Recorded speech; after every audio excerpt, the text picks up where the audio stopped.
Vamos a ver la interrelación que hay entre el cerco eléctrico y el pastoreo intensivo, ¿verdad? ¿Cuál es la relación que tiene? ¿Por qué la importancia del cerco eléctrico? Y cómo se adapta el cerco eléctrico en el pastoreo intensivo. Existe una cita del señor Alan Savory que es muy descriptiva de cómo es el pastoreo intensivo. Él en sus observaciones para definir su sistema de pastoreo, él vio que había grandes grupos o rebaños en pastoreo, en movimiento, que hacían las grandes manadas de herbívoras en las praderas, obligadas a mantenerse pastando juntos para defenderse de los depredadores, excretaban abundantemente en el mismo sitio, al terminar de comer y haber pisoteado, se movían hacia otro sitio, promoviendo un exuberante crecimiento de gramíneas y todo tipo de cobertura vegetal, que protege los suelos de la erosión causada por las lluvias, viento e insolación. Este pastoreo es crucial para detener la desertificación de los suelos y el cambio climático, dice el señor Savory. O sea, él, entre sus observaciones, veía que esta es una alternativa muy importante para el mejoramiento del medio ambiente, ¿verdad? Y el mejoramiento e incremento de la producción forrajera, por lo cual la producción de alimentos. Hay otra cita, pero ya más descriptiva sobre lo que es el sistema de pastoreo aplicado en lo que son las explotaciones ganaderas, ya aplicado en la ganadería, ¿verdad? Que es el arte de manejar o administrar el recurso vegetal, maximizando su productividad en calidad y cantidad, aprovechado directamente por el ganado, mediante altas cargas y cortos periodos de pastoreo, preservando o mejorando la producción de especies deseables, sin deteriorar el recurso natural, sino al contrario, promoviendo el mejoramiento. Es un arte, ¿por qué es un arte?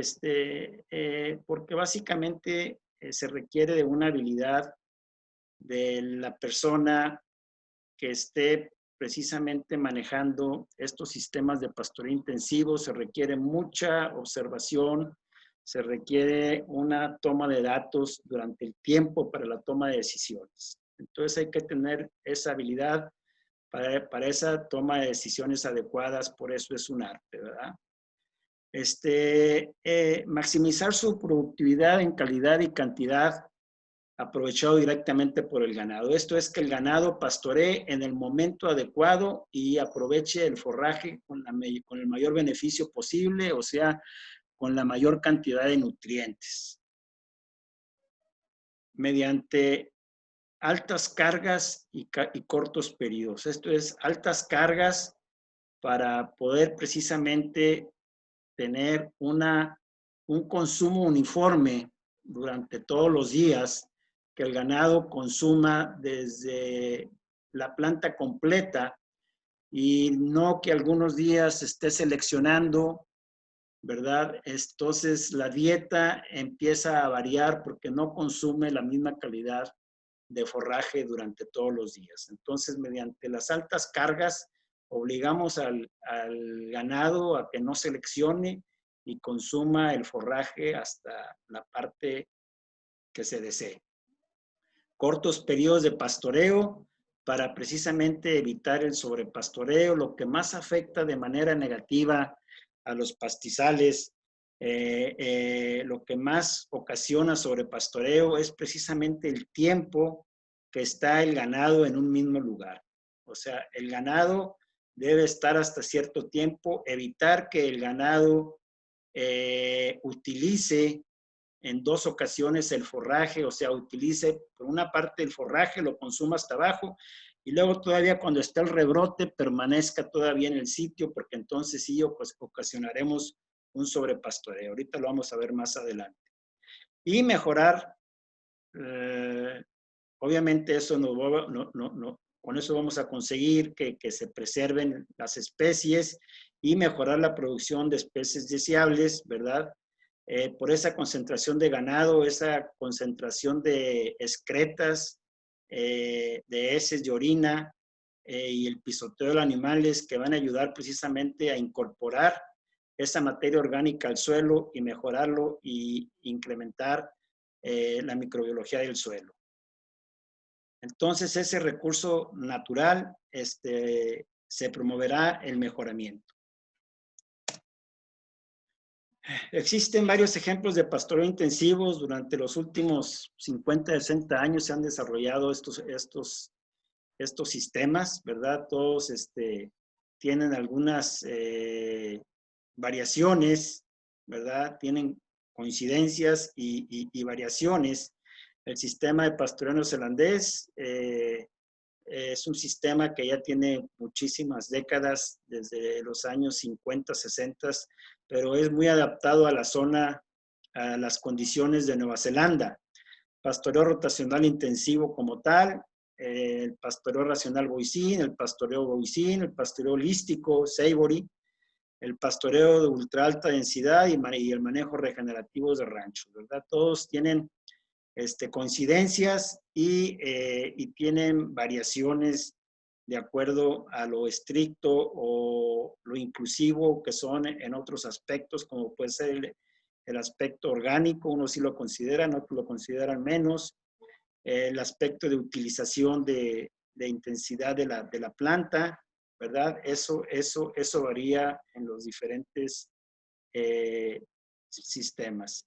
Pero vamos a ver en qué sí coinciden, ¿verdad? Coinciden estas son las coincidencias que tienen todos los sistemas, ¿verdad? Manejan casi todos altas cargas, precisamente para obligar al ganado a que no sea tan selectivo, también a que no sea tan selectivo y el ganado consuma el forraje de una calidad aceptable a buena y que no sea una dieta variable.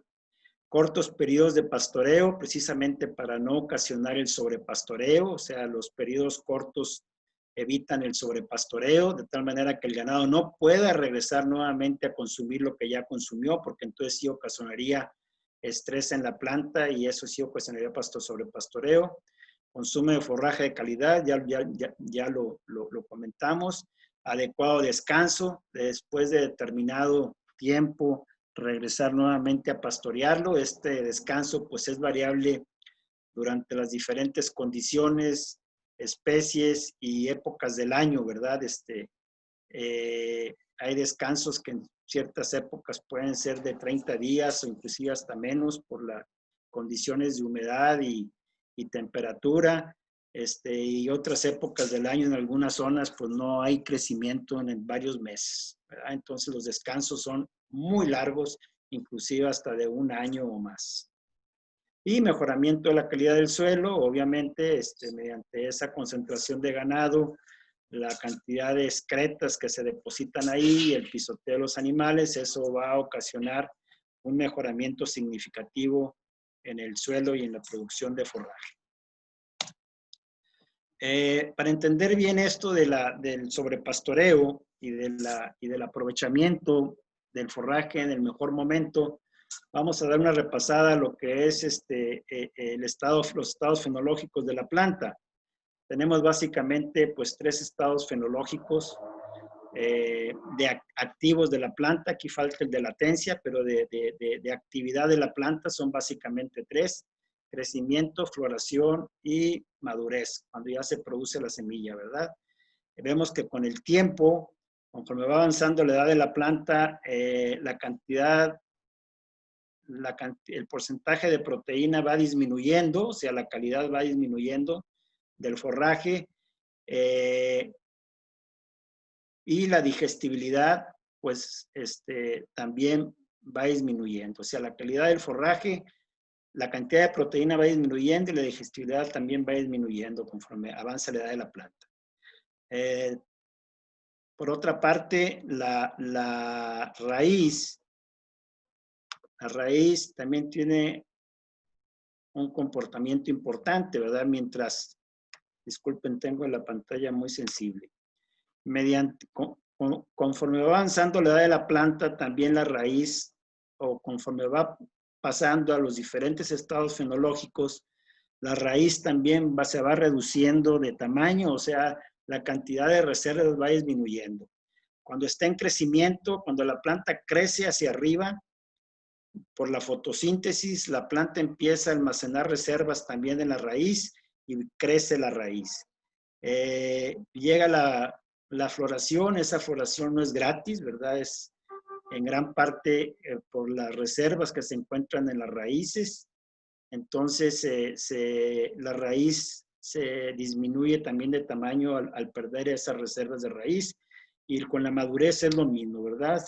Tampoco es gratis, se reduce más la raíz. Entonces, si utilizamos la planta en este momento, vamos a decir a finales del crecimiento, principios de la floración, la raíz va a estar vigorosa para responder a un crecimiento nuevamente. Conforme avanza la edad de la planta, esa habilidad de respuesta al crecimiento se ve reducida.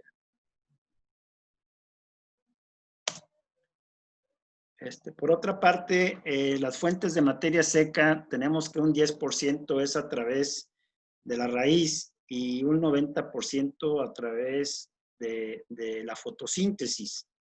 Como comentamos anteriormente, la planta cuando es utilizada por los animales, ¿verdad? Es pastoreada hasta prácticamente abajo o determinada altura. La raíz tiene un reflejo natural a iniciar el rebrote. Ese rebrote, como comentamos, no es gratis, ¿verdad? La raíz también se reduce para, vamos a decir, es el motor de arranque del crecimiento. Se reduce la raíz y esos reservas son utilizadas en el rebrote. Los rebrotes tienen ya cierta densidad y empieza la fotosíntesis. Cuando inicia la fotosíntesis, ya el crecimiento depende precisamente de las condiciones de luminosidad y climáticas, donde el 90% del crecimiento ya depende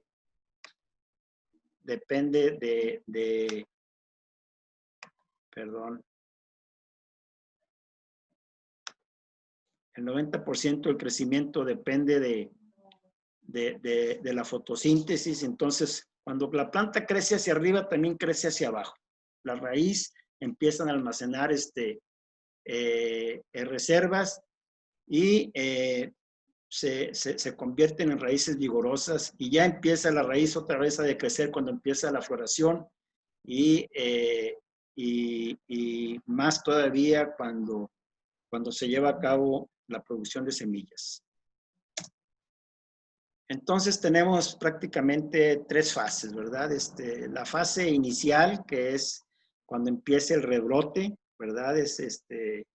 El pastoreo ahí no es recomendable porque la raíz, parece para que se llevara a cabo este rebrote, pues se tuvo que usar reservas de la raíz. Las raíces son pequeñas, ¿verdad? Si el ganado vuelve a consumirlas, pues la respuesta al crecimiento va a ser más lenta. O sea, la planta, y si eso es repetitivo, varias veces la planta se estresa y puede morir, que es lo que ocasiona el sobrepastoreo. Conforme va avanzando la fotosíntesis, ¿verdad?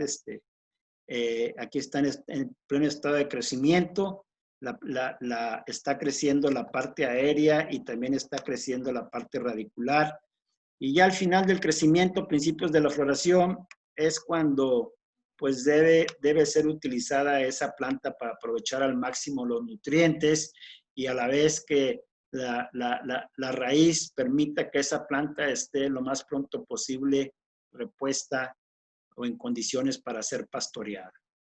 Sí, conforme va pasando la edad de la planta, también decrece la calidad y va a decrecer también el tamaño de la raíz. Bueno, esto es lo que estábamos comentando, ¿verdad? El efecto del sobrepastoreo.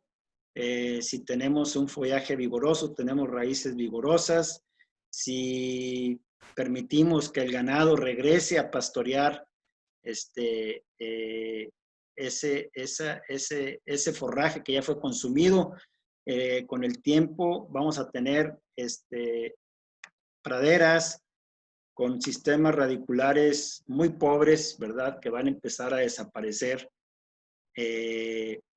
las plantas y va a haber suelos desnudos y van a empezar a aparecer malezas y demás especies no deseables. Pero ¿cómo le hacemos para poder controlar esto? Que tener altas concentraciones de ganados controladas en una área delimitada, ¿verdad? Que el ganado solamente, que nos permita mover el ganado en cortos periodos de tiempo, que pueden ser inclusive hasta horas.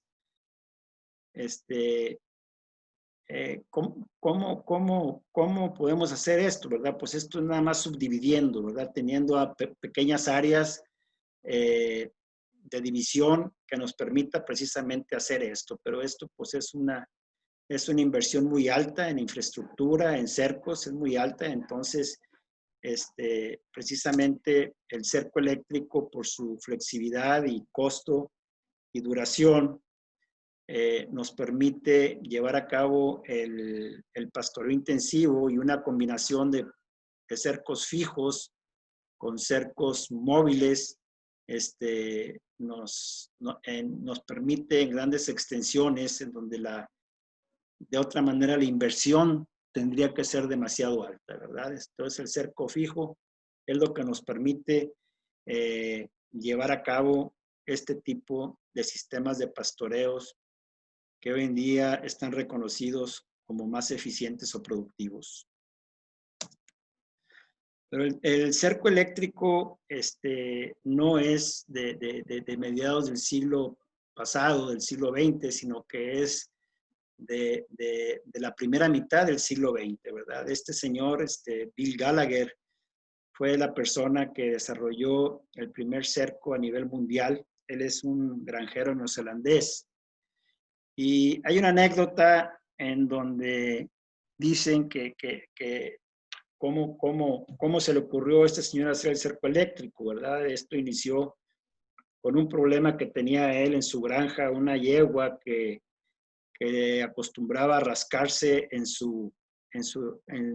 el chasis de su camioneta y se la rayaba. Entonces él ya estaba cansado de eso y dio la manera de evitar que el animal se rascara, y entonces conectó el distribuidor de su camioneta a la carrocería.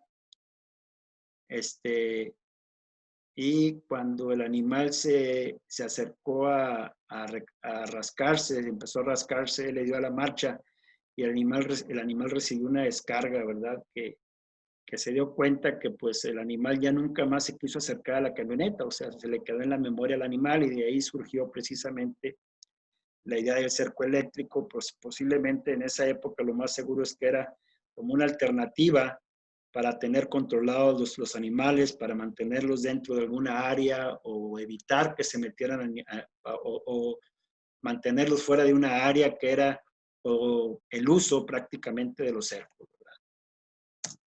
Es una fotografía del primer energizador que existió a nivel mundial en 1939. Y ya se empezó a vender este energizador en Nueva Zelanda. Las ventajas del cerco eléctrico pues son varias, ¿verdad? Además del manejo de la pradera. Su costo es menor al 50% de un cercado convencional de púas. Se reduce el tiempo de instalación a menos de la mitad. Obviamente eso es parte de reducir los costos. Mayor vida útil, ¿verdad? El ganado no ejerce presión sobre el cerco. Entonces, muchas veces los animales tienen la costumbre de rascarse en el cerco y van aflojando los tirones, los postes, y ese cerco con el tiempo, pues empieza a tener zonas que no son respetadas y los animales se fugan, ¿verdad? Es más amigable que el cerco de púas, obviamente, no causa lesiones, entonces las pieles pues se conservan sin daños. Y lo más importante es que permite el manejo efectivo de la pradera. Aquí tenemos los dos tipos de cercos, ¿verdad? Que es el cerco fijo y el cerco móvil. Los cercos pueden ser de 1, 2, 3, 4, 5 líneas, dependiendo lo que se pretenda hacer, pero para el uso efectivo de un pastoreo con una línea es suficiente, ¿verdad? Ya si se quiere que los becerros no se pasen, bueno, pues se le mete otra línea, o si tenemos una tierra deficiente en esa zona, pues hay que meter más líneas, ahorita lo vamos a ver más adelante. ¿Verdad? Aquí tenemos los dos tipos de cercos, aquí como vemos el cerco fijo, este es un ejemplo, hay varias opciones para postes, ¿verdad? Pueden ser de madera, pueden ser metálicos con los postes tipo T, pueden ser de tubo, pueden ser de varilla, pueden ser de fibra de vidrio, o sea, hay muchas opciones. En el mercado hay accesorios para todo tipo de opciones de postes que se quieran usar. Y como les digo, pueden ser de la cantidad de líneas que se desee. Lo importante es que sea un cerco bien construido, que tenga materiales de buena calidad, ¿verdad? Por ejemplo, que tenga, bueno, pues que tenga sus aisladores, eso ya lo vamos a ver más adelante. Y el cerco móvil, que bueno, pues nos permite, por su facilidad de uso, de quitarlo y ponerlo en unos cuantos minutos, nos permite hacer inclusive hasta varios movimientos al día con el ganado, poner como se le llama, un cerco frontal, donde al ganado se le dan metros, ¿verdad? Para que tenga una utilización más eficiente del forraje, que no haya desperdicio por pisoteo, y a la vez todas las ventajas que se crean con el pastoreo intensivo, pues estén ahí presentes. Esta es una tabla donde están los costos de los cercos energizados comparados con un cerco de púas. Aquí se está comparando postes metálicos en los cuatro tipos de cercos, ¿verdad? Está el cerco eléctrico con una línea, con 2 líneas y con 3 líneas, y el cerco de púas con 4 líneas, ¿verdad? Un cerco de púas con menos de 4 líneas, pues prácticamente no funciona. Y un cerco eléctrico de una línea o 2 líneas o 3 líneas funciona perfectamente para el uso de llevar a cabo un pastoreo intensivo, o hacer callejones, o delimitar potreros, o llevar energía eléctrica a distancia, ¿verdad? Entonces, todos tienen, están considerados los costos de acuerdo a un energizador para 10 kilómetros prorrateado por kilómetro. Los postes, como les digo, son metálicos en todos los casos. Los costos de mano de obra se determinaron de acuerdo a lo que contratistas de instalación de cerco eléctrico están cobrando en la zona de Nuevo León. Y están considerados todos los accesorios que requiere un cerco eléctrico, ¿verdad? Para que esté bien instalado, sin escatimar. Estos costos pueden reducirse si hay ventajas por conseguir algún tipo de postes o mano de obra ya existente en el rancho, que son costos fijos, ¿verdad? Que como quiera se tienen ahí. O sea, estos costos se pueden reducir, son costos considerando contratistas. Como ven, considerando el 100% del costo para el cerco de púas, que es de 61,962 pesos por kilómetro, siendo el 100%, el de 3 líneas costaría un 47.8, el de 2 líneas un 39.3 y el de una línea un 30%. ¿Cómo funciona el cerco eléctrico, verdad? Pues el cerco eléctrico depende de un energizador o un controlador, que es el equipo que manda el pulso eléctrico, ¿verdad? Alimenta, un cerco, o sea, un cerco se alimenta con este pulso que es muy intenso, o sea, muy fuerte, es entre 7 y 9 mil volts. Normalmente donde nos conectamos en una casa, pues son 110, 120 volts, pero aquí no es un cerco que sea peligroso, ¿verdad? Obviamente tiene que estar a través de todo el cerco bien aislado, con sus aisladores de manera adecuada, bien instalados, que cuando se hace contacto, cuando el animal hace contacto con un cable positivo o con corriente, ¿verdad? Y el animal está haciendo tierra, está pisando obviamente, se cierra el circuito y pues se da una descarga, pues para el recuerdo, ¿verdad? Sea el animal o una persona, se van a acordar siempre de esa descarga. Es muy fuerte, no es, muchos han de haber dado ya descargas como ganaderos. No es letal, mucho menos peligroso, ¿verdad? Son pulsaciones que van espaciadas más o menos de entre 1 segundo y 1.2 segundos entre pulsación y pulsación. La duración de la pulsación es algo prácticamente muy pequeño, o sea, no nos podemos imaginar el tiempo que dura. La pulsación dura solamente una 300ª fracción de segundo. El voltaje es entre 7 y 9 mil volts, por eso no es peligroso. Entonces, es algo demasiado pequeño, ¿verdad? Sucedió la descarga y todavía la persona puede estar gritando, o el animal todavía puede estar corriendo, bramando, alejándose del cerco eléctrico, pero esa es más bien algo psicológico, esa experiencia. Aquí bueno, esto ya lo comentamos, ¿verdad? Aquí tenemos cómo se emite la descarga. Aquí está el energizador con sus varillas de tierra, ¿verdad? El animal hace contacto con una línea positiva y tiene las patas obviamente postradas en el suelo, está haciendo tierra y se cierra el circuito, para que el animal reciba la descarga, ¿verdad? Hay suelos en donde este circuito no se llega a cerrar porque es demasiado árido, o sea, se requiere algo de humedad para que haya conductividad en el suelo. Y hay zonas aquí en México como Chihuahua, Sonora, que son California, Baja California, que son demasiado secas durante ciertas épocas del año, al final de las épocas de sequía, ya el suelo es demasiado seco, que en este caso, como vemos, son 3 líneas positivas. Puede ser una, o pueden ser 2, o pueden ser 3 o más, ¿verdad? Dependiendo para qué querramos el cerco. Aquí se me brincó una.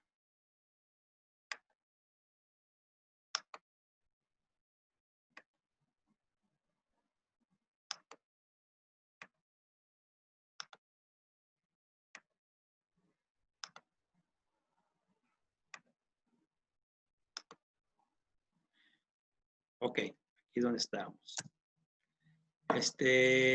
El funcionamiento del cerco eléctrico depende del energizador, ¿verdad? Que el tamaño del energizador sea el adecuado, que tenga la suficiente capacidad para mandar ese pulso eléctrico a determinada distancia, ¿verdad? Tenemos que ver que el energizador esté de acuerdo a lo que pretendemos un momento dado instalar de cerco eléctrico.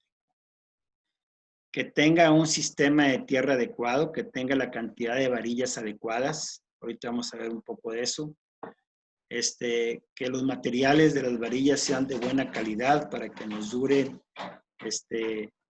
el tiempo suficiente que debe tener de vida útil nuestro cerco eléctrico, o lo que pretendemos que tenga de vida útil nuestro cerco eléctrico. La transmisión de energía de salida, esto es que el energizador tenga la capacidad de emitir una descarga, ¿verdad? En un cerco que no le ofrezca resistencia. Si ese cerco tiene fallas en las líneas y le va a depender de la cantidad y magnitud de las fallas, ¿verdad? Va a ser la transmisión de energía desde la salida. Un cerco bien construido y bien aislado, ¿verdad? El cercado debe ser un cerco bien construido, bien aislado, los materiales de buena calidad. Si utilizamos componentes, por ejemplo, el alambre es un alambre, el recomendado es el triple galvanizado para alta resistencia, para que pues tenga una larga vida y se les da cierta tensión a las líneas, ¿verdad? No es como el cerco de púas que en cada poste prácticamente se ahorca la línea de púas y la tensión queda delimitada a 2 a 3 metros. Aquí la distancia de la tensión es mucho mayor, entonces el alambre es recomendable que sea alta resistencia, triple galvanizado. Es un alambre que les va a durar pues fácil 20, 15, 20 o más años. Entonces, que los demás componentes del cerco eléctrico pues sean de la calidad suficiente para que también duren esa cantidad de años, ¿verdad?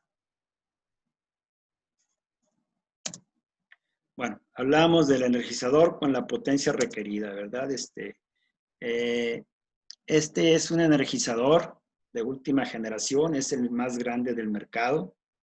Es de 100 joules. Aquí una cuestión importante es de que el energizador que ustedes adquieran esté bien descrita cuál es la capacidad que tenga ese equipo y vengan los joules que tiene almacenados principalmente. Los joules de salida, pues eso ya va a depender de la calidad del cerco, de la tierra, etcétera, ¿verdad? Pero sí, los joules almacenados que nos va a decir hasta dónde, hasta cuántos joules pueden generarse en ese aparato. Como les digo, este es un aparato de última generación, se les llaman inteligentes, tiene la capacidad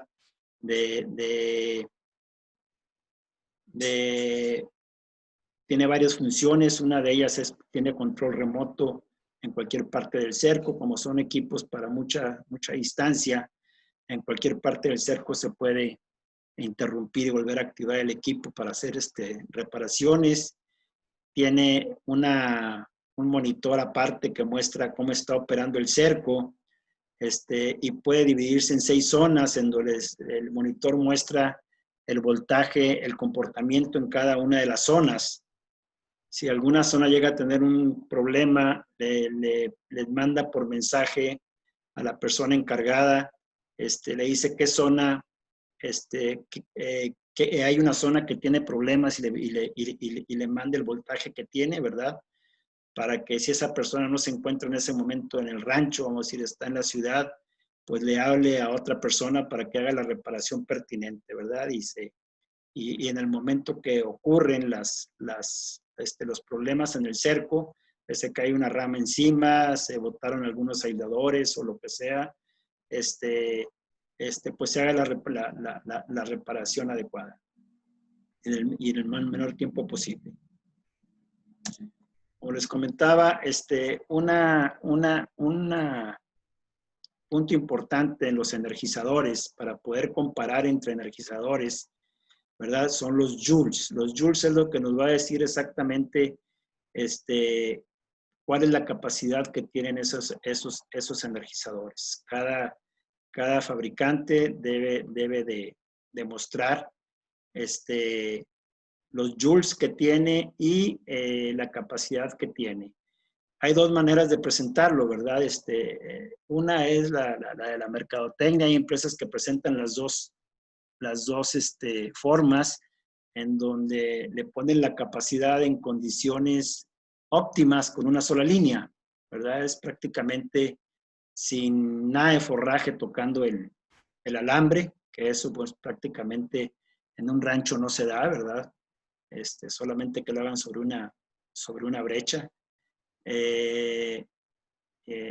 o una terracería o una carretera, en donde la capacidad pues es muy diferente a la realidad, ¿verdad? Por ejemplo, este energizador que vimos, el más grande del mercado, que es de 100 joules, es de 100 joules, tiene una capacidad con un alambre bajo condiciones de cerca limpia de hasta para 1000 millas, o sea, estamos hablando de 1600 kilómetros. Ya en condiciones reales,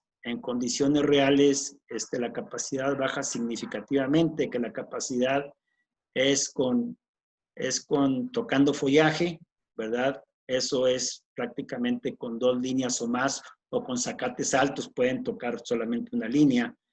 Si está a 70, 80 centímetros, pues en las zonas del trópico, el follaje toca el alambre. Aquí vemos que baja a 125 millas, ¿verdad? Con 2 o más líneas. Ya con 2 o más líneas se comporta de igual manera si son 2, 3 o 4, porque la línea que manda es la que está más cerca del suelo. Si son 2 líneas, pues la que está más abajo, pues está a unos 40 centímetros, ¿verdad? Entonces, ya con esa, la resistencia que hay, la cercanía al suelo y el follaje que encuentra baja significativamente. Entonces ya la capacidad baja solamente a 125 millas, que son 200 kilómetros, o sea, de 1600 kilómetros a 200 kilómetros, condiciones reales o típicas de un rancho, ¿verdad? Entonces es lo que tenemos que ver, o sea, hay energizadores con una gran variedad de tamaños, de joules, de situaciones o de formas de conexión. Hay de 110, hay solares, hay batería, hay duales, ¿verdad? Hay de todo tipo en el mercado. El sistema de tierra adecuado es otro tema muy importante para que el cerco eléctrico opere de manera eficiente, ¿verdad? Primero los materiales, tienen que ser de calidad, las varillas tienen que ser galvanizadas, si no ponemos varillas galvanizadas, pues resolvemos el problema de momento, pero en el corto tiempo esas varillas se van a oxidar y la tierra va obviamente a ser deficiente y el cerco no va a tener el mismo comportamiento. La conexión entre el cable que une las varillas, pues debe haber conexión, no un amarre enrollada atrás de la varilla o apretada con pinzas, porque eso no se fija de manera eficiente, ¿verdad? Tiene que haber una abrazadera. Hay muchos tipos de abrazaderas dependiendo de las varillas, si son como esta en T. Hay otras que son para varillas redondas, pero hay que usar una conexión adecuada, que la conexión con la tierra sea eficiente. Bueno, aquí esto ya lo habíamos visto, cómo el cerco emite la descarga. Aquí está en un cerco donde tenemos 3 líneas positivas, ¿verdad? Se cierra el circuito, el animal hace tierra, se cierra el circuito y recibe la descarga. Comentábamos que hay suelos en donde es muy deficiente la tierra, entonces en donde por más varillas que pongamos, ¿verdad? Ahorita vamos a ver cómo podemos probar la cantidad de varillas que necesitamos, pero hay veces que por más varillas que coloquemos, no tenemos el voltaje porque los suelos son demasiado secos. Entonces tenemos una deficiente tierra. Entonces hay que poner una línea negativa, ¿verdad? En este caso eran 3 líneas. Bueno, se pone una línea negativa, ¿verdad? Aquí la del centro es negativa, ¿verdad? Está sin aislación. De tal manera que el animal al hacer contacto con el cerco para tocar las 2 líneas, la positiva y la negativa, haciendo obviamente una tierra física, ¿verdad? Entonces ya la descarga, pues ya va a ser efectiva. Como les digo, hay zonas en donde con un solo hilo, a veces, y hay que poner una línea negativa, a pesar de que pongamos varillas varillas ya preparadas con arena, carbón, etcétera, no hay la suficiente tierra adecuada para que el cerco opere adecuadamente. Entonces hay que poner una línea negativa en el cerco. Esta es una manera de probar si nuestras varillas son suficientes, ¿verdad? Aquí provocamos un corto. Acá el voltaje pues está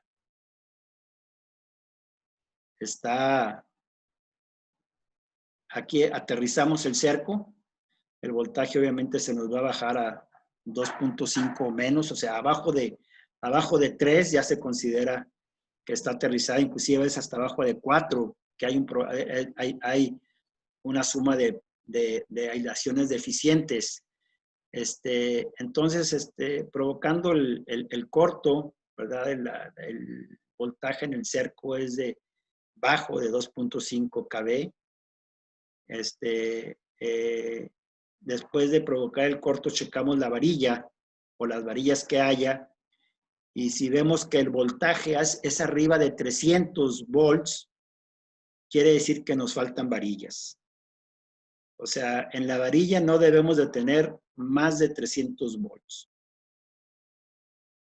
¿verdad? Entonces necesitamos poner más varillas. Entonces, aquí ya ponemos más varillas. En la pasada teníamos una varilla, aquí ponemos más varillas.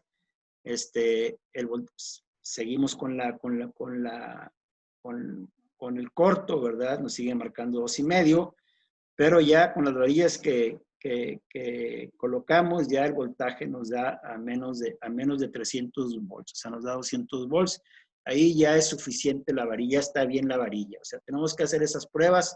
A veces, pues tenemos que ponerle, no 3 varillas, tenemos que ponerle 4 o 5 varillas, ¿verdad? Hasta que no nos baje el voltaje a menos de 300 volts. Otro aspecto importante o consideración en la tierra, ¿verdad? En la tierra adecuada, es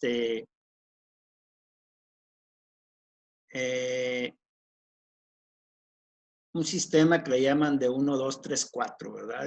Que significa un cable continuo, o sea que las 3 varillas o 4 varillas estén interconectadas por el mismo cable, que tengan por lo menos alrededor de 2 metros de largo, ¿verdad? 2 metros, 1,80, 2 metros. 3 varillas galvanizadas y 4 metros de separación entre varillas. Ahora, es importante, estas 3 varillas normalmente es para energizadores de menos de 15 joules. Ya arriba de 15 joules, por cada 5 joules incrementamos una varilla, ¿verdad? Esa es una regla para los tamaños de los energizadores. Ahora ya energizadores arriba de 15 joules, pues son energizadores ya grandes. Aquí tenemos un ejemplo, ¿verdad? Pues hasta 18 joules todavía, dependiendo de la prueba que hagamos en las varillas, podemos manejar hasta 3 varillas. Si es de 28 joules, ¿verdad? Tenemos que manejar 5 varillas, o sea, se nos incrementan 10 varillas más, o sea, por cada 5 es una varilla. Por 58 joules son 12 varillas, y por el energizador que vimos, el de 100 joules, el que vimos instalado al principio, ese energizador requiere 20 varillas. Algunos energizadores, de acuerdo al tipo de suelo, como lo hemos comentado, pueden requerir un mayor número de varillas. Hay que hacer la prueba para ver si son suficientes las varillas. ¿Dónde instalar el cerco de tierra? Pues de preferencia lo más cerca posible del energizador. Obviamente que haya una calidad de suelo lo más orgánico posible, de preferencia, ¿verdad? Es el suelo más conveniente. Y que a 10 metros de distancia de cualquier otra varilla instalada de tierra, porque si hay varillas por algún edificio que haya en el predio, o cableados eléctricos que vayan bajo tierra o líneas telefónicas, pues por lo menos que estén las tierras a una distancia de 10 metros. La salida. Aquí es lo que comentábamos, que la cantidad de voltaje de salida que emite el energizador no tenga resistencia en el cerco, porque si el cerco ya tiene mala aislación a la salida, el voltaje ya va a ser bajo. Una buena salida debe ser capaz de entregar al cerco toda la energía del energizador, ¿verdad? Si está bien aislado, todo como debe ser, el cerco va a entregar toda la energía, el energizador va a entregar toda la energía al cerco y el voltaje va a ser adecuado. El energizador no va a alcanzar su máxima capacidad, obviamente, si hay resistencia en el circuito, y esa carga de resistencia es mayor que la salida del energizador. La conducción de corriente eléctrica se comporta igual que un sistema hidráulico, ¿verdad? Es exactamente lo mismo. Si tenemos una bomba pequeña, un tubo angosto, conforme nos vamos distanciando de la bomba, la cantidad de agua se va a reducir. Lo mismo pasa con la energía, ¿verdad? Al principio, cuando están cerca del energizador, el voltaje es más alto y se va reduciendo conforme nos vamos distanciando del aparato, ¿verdad? Eso ocurre. Y si usamos, por ejemplo, aquí un hilo que no, o un alambre que no es del calibre adecuado, del grosor adecuado, pues esa situación precisamente se va a reflejar en eso. Se va a ver más resistencia, el voltaje y la energía van a ser bajos. Si tenemos una bomba grande y lo mismo tenemos una tubería pequeña, pues va a ocurrir lo mismo. Conforme nos vamos distanciando, el flujo o la cantidad de agua entregada pues es menor, ¿verdad? Porque va bajando la presión y va bajando el volumen. O sea, hay más resistencia todavía precisamente por una tubería pequeña. Y lo mismo ocurre con el energizador. Si tenemos un energizador grande, un cable, y ese cable es de un calibre bajo o delgado, pues va a ocurrir exactamente lo mismo.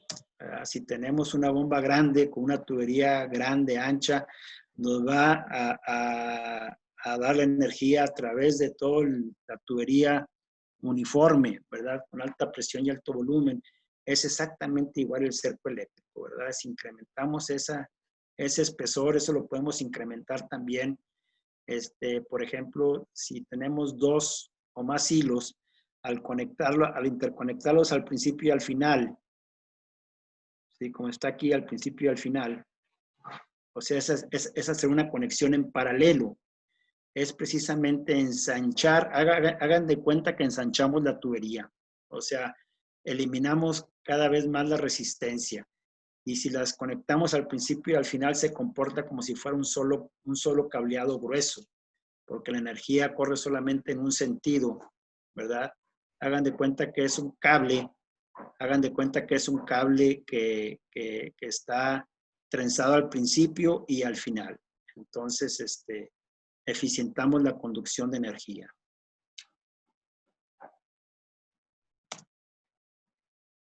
Es importante considerar el tipo de montaje que tenemos en nuestros energizadores, hacerlos de manera adecuada con los materiales adecuados, ¿verdad? Si es un energizador de corriente alterna, o sea, 110 o 220, pues que esté bien instalado en un lugar adecuado, ¿verdad? Hay energizadores, hay que ver si pueden estar a la intemperie o no. En este caso, ese puede estar a la intemperie. Si es solamente de batería, pues que tenga una batería en buenas condiciones, que las conexiones estén, que sean conexiones de buena calidad, que sean eficientes esas conexiones. A veces solamente nada más le damos vuelta con un alambrito y ese alambrito se afloja y la conexión pues es deficiente, ¿verdad? Entonces, el aporte o la fuente de energía para nuestro energizador pues es deficiente. Puede ser un energizador solar fijo, ¿verdad? Pues que también cumpla con los requisitos de que sea un energizador colocado de la manera que debe ser, ¿verdad? Y también tenemos el energizador móvil, ¿verdad? Que en este energizador está integrado el panel solar y la batería también, que nos permite tener esa flexibilidad de estar moviendo el cerco móvil con el energizador, ¿verdad? Hay gente que prefiere los cercos móviles porque está muy distante de las instalaciones del rancho, entonces prefieren los cercos móviles. Pues eso ya es opción de cada quien, ¿verdad? Un cerco bien construido, o sea, debe tener sus aisladores, ¿verdad? Sus aisladores y demás accesorios que sean de buena calidad, que tengan más o menos toda la misma vida útil, que el mantenimiento que se le tenga que dar sea el mínimo. Un cerco eléctrico debe de ayudarnos a hacernos la vida fácil, no a complicarnos, la verdad. Ese es un principio de un cerco eléctrico, que sea muy amigable con el granjero, con el ganadero, que le facilite la vida, no que se la complique, que tengan aisladores de buena calidad. Lo que hablamos de las conexiones, o sea, que las conexiones sean conexiones adecuadas para que sean permanentes y no se esté aflojando el alambre, que el alambre sea deficiente, porque si tenemos kilómetros de cerco, al rato pues vamos a tener kilómetros de problemas, ¿verdad? Eso hay que evitar. Como comentamos, pues los cercos pueden ser de postes de madera, de metal, de varilla, de fibra de vidrio, etcétera, ¿verdad? Hay accesorios para todo tipo. En general, los componentes para una cerca permanente o fija, pues son los aisladores de esquina, el energizador, obviamente, las variedades de tierra, las que vaya a requerir de acuerdo a las condiciones. Como dijimos, normalmente lo recomendable para energizadores menores de 18 joules son 3 varillas. Y hay que hacer la prueba si no requiere más, ¿verdad? Por las condiciones del suelo. Los aisladores esquineros o de tensión, las conexiones, que tenga conexiones, que no sean amarres, porque eso va a quedar deficiente. Los aisladores de paso, los tensores, ¿verdad? Y si pues, es necesario, pues señalamiento de que es un cerco eléctrico, si hay gente que en un momento dado puede darse una descarga, ¿verdad? En general eso es lo que utiliza un cerco fijo. ¿Por qué instalar callejones, verdad? A veces queremos aplicar cercos eléctricos sin callejones, sin cercos fijos. Se vale, ¿verdad? A veces hay que pues anteponer un proyecto de acuerdo al presupuesto y hay que aprovechar ese forraje y bueno, se vale utilizar solamente el cerco móvil. Obviamente se va a batallar más para movilizar ese ganado. Obviamente el objetivo es que se utilice la menor mano de obra posible. Entonces, pues un callejón o cercos perimetrales del área pastorear nos facilitan el desplazamiento del ganado para tratamientos, movimientos, ventas, etcétera, ¿verdad? Además, pues se pueden hacer cambios en el orden de los potreros, ¿verdad? No es lo mismo que hacer cambios si no tenemos cercos fijos o callejones para mover ese ganado, se nos va a complicar la vida. La idea, como les digo, es de que el cerco nos ayude, nos facilite a aplicar un sistema de pastoreo.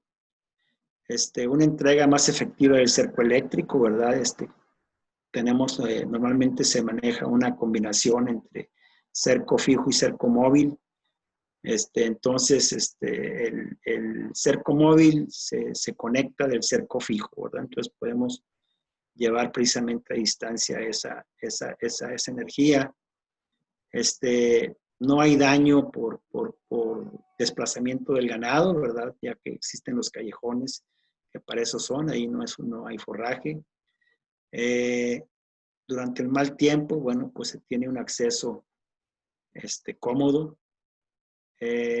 Facilita el suministro de suplementos, tanto al ganado como agrícolas, a las praderas, y lo mismo facilita la distribución de bebederos, ¿verdad? Un callejón colocado de manera estratégica puede dar servicio a varios potreros. Y desde el punto de vista de control administrativo, pues facilita la ubicación de los potreros. Aquí tenemos un ejemplo, ¿verdad? De un cerco fijo con ahí vemos cómo está instalado el cerco fijo por zonas, ¿verdad? Las líneas, las flechas, estas indican cómo se mueve el cerco móvil, ¿verdad? El cerco móvil corre hacia acá, de tal manera que solamente se va conectando en los lados del cerco fijo. Entonces es muy necesario esta combinación de cerco fijo y cerco móvil. A veces no es necesario el cerco eléctrico fijo, ¿verdad? Porque ya se cuenta con una buena cantidad de cercos existentes de púas. Entonces, mediante con un cerco móvil ya tenemos cierta área ya delimitada. Entonces, con un cerco móvil podemos llevar a cabo nuestro pastoreo. El cerco móvil, pues lo único que requiere es algo muy simple, ¿verdad? Es un energizador. El carrete portarrollo, que es con el que recogemos y extendemos el hilo plástico, ¿verdad? Que el hilo plástico no es más que polietileno, fibras de polietileno con filamentos metálicos también trenzados. Y el otro material que usamos pues son los postes, ¿verdad? Pueden ser postes plásticos, pueden ser los de alambre con el extremo aislado que le llamamos cola de marrano, ¿verdad? Que traen una aislación en el extremo superior, que también se entierran. Esos son cuando se maneja un hilo. Estos plásticos normalmente permite manejar varios hilos. Aquí tenemos un ejemplo de un precisamente cerco móvil conectado a un cerco electrificado, ¿verdad? Aquí no se ven aisladores porque estos postes, es un poste que es aislante, es un poste de una madera que se encuentra en Brasil y en Australia. Es una madera bastante fuerte, bastante apretada. Posiblemente aquí la madera que conocemos con palo fierro es algo muy similar.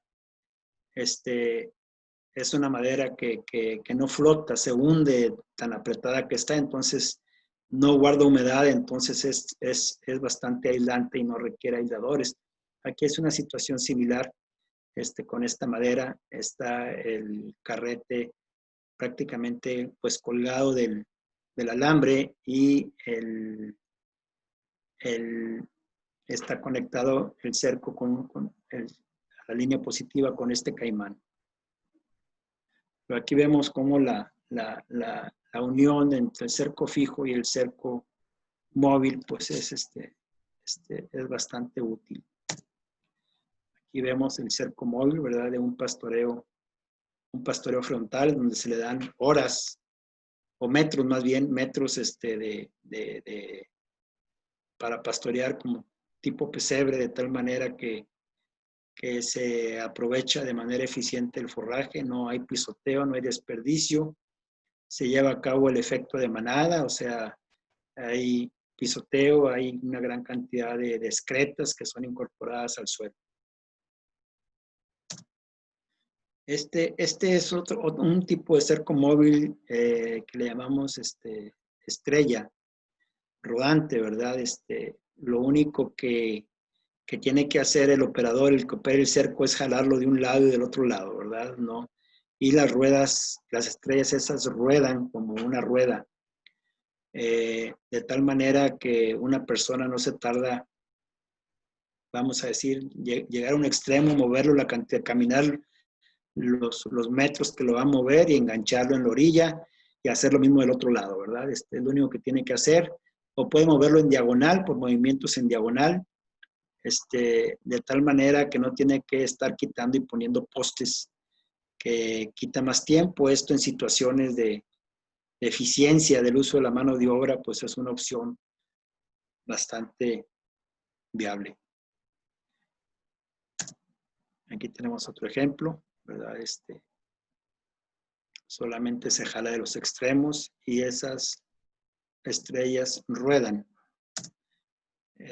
Aquí tenemos un ejemplo cómo se jala, ¿verdad? Se jala aquí y luego se puede pastorear esto y luego se jala acá, o se jala al mismo tiempo las dos líneas. Eso ya es como de acuerdo al área que deseen pastorear y el ganado que traigan, ¿verdad? Este equipo prácticamente funciona de la siguiente manera. Está la línea del poliware energizado que pasa por el centro, obviamente energiza este tubo que va aquí, se energiza, y este tubo energiza este plato que tiene orificios, ¿verdad? Por gravedad, al caer en gravedad, hace contacto con los de arriba, con los postes que van en la parte superior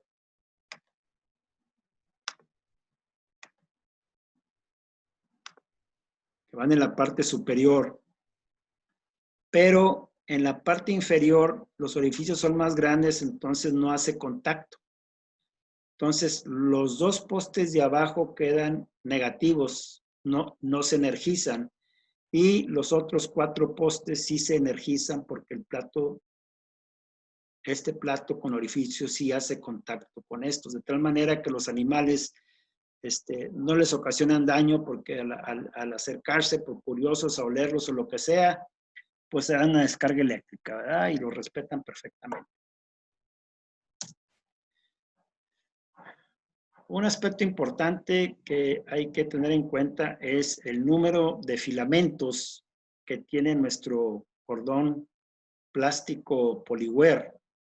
Aquí vamos a ver solamente 2, que son los que más nos interesan, pero hay una gran gama, ¿verdad? Ahorita vemos el porqué. Aquí tenemos el turbo, que le llamamos turbo, hay de 200 y 400 metros, pero trae 9 filamentos. Aquí tenemos otro, que es el estándar, que está abajo, inmediatamente, o sea, que trae 6 filamentos. La diferencia es la resistencia que ejerce uno y otro, ¿verdad? Al principio, a la salida, como vemos aquí, los dos tienen 8 kilovolts, ¿sí? A los 500 metros, y el de 6 filamentos, perdón, el de 6 filamentos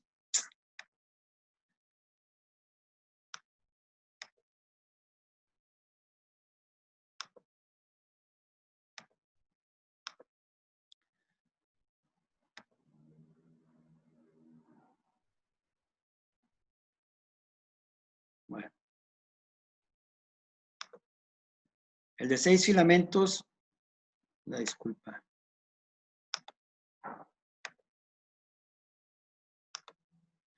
El de 6 filamentos ya tiene a los 500 metros 2000 nada más. Y el de 9 filamentos mantiene 7500. Al kilómetro, el de 6 filamentos tiene solamente 1000 volts y el de 9 filamentos sigue manteniendo 7000. Entonces, para tendidos o tiradas mayores de 400 metros, no se recomienda el de 6 filamentos. Para tiradas mayores de 500 metros, el que se recomienda es el 9 filamentos. Son 9 filamentos en donde los filamentos adicionales son de cobre. Entonces eso lo hace 40 veces más conductor. Esos 3 filamentos adicionales de cobre lo hace 40 veces más conductor que el de 6 filamentos. Entonces hay que tener en cuenta esas diferencias entre 6 filamentos y 9 filamentos. Para conducir el cerco, donde ya tenemos cercos tradicionales de púas, pues hay que usar algunos accesorios que nos permitan llevar una línea, ¿verdad? Entonces pueden ser también, los hay para postes de madera, para postes de concreto, para postes metálicos, ¿verdad? Hay de diferentes colores y sabores. Que de esa manera podemos llevar a distancia la energía eléctrica y poder aplicar nuestro sistema de pastoreo intensivo. Esto lo llamamos soporte sobre alambre. Otro aspecto importante es el desviador de rayos o pararrayos, ¿verdad? Que sea un desviador de rayos adecuado. Si usan solamente el de porcelana, tengan cuidado. Tienen que usar, yo se lo recomiendo que usen con alguno, combinado con alguno de resorte, porque el desviador de rayos de porcelana como tal es fácil que se fracture, ¿sí? Después de un rayo, dependiendo de la intensidad del rayo, pero es posible que se fracture y no nos vamos a dar cuenta. Cuando se fractura ese pararrayos, lo más seguro es que ya deje de funcionar, entonces dejamos de estar protegidos. Entonces se puede usar en combinación con un desviador de rayos de resorte, o se puede usar también un desviador de rayos ajustable. Hay que poner sus propias varillas, ¿verdad? Hay que poner 2 o 4 varillas para, va a depender de qué tanta incidencia hay a nuestras zonas de tormentas eléctricas. Por mi parte, pues es todo. Un punto importante, hay que entrenar a los animales antes de hacerlos convivir con un cerco eléctrico, ¿verdad? Se les puede entrenar en los corrales, se atraviesa una línea energizada para que empiecen a tener contacto y la conozcan. Y de esa manera, el ganado en 2 o 3 días queda perfectamente entrenado para respetar el cerco eléctrico. Por mi parte es todo y estoy a sus órdenes.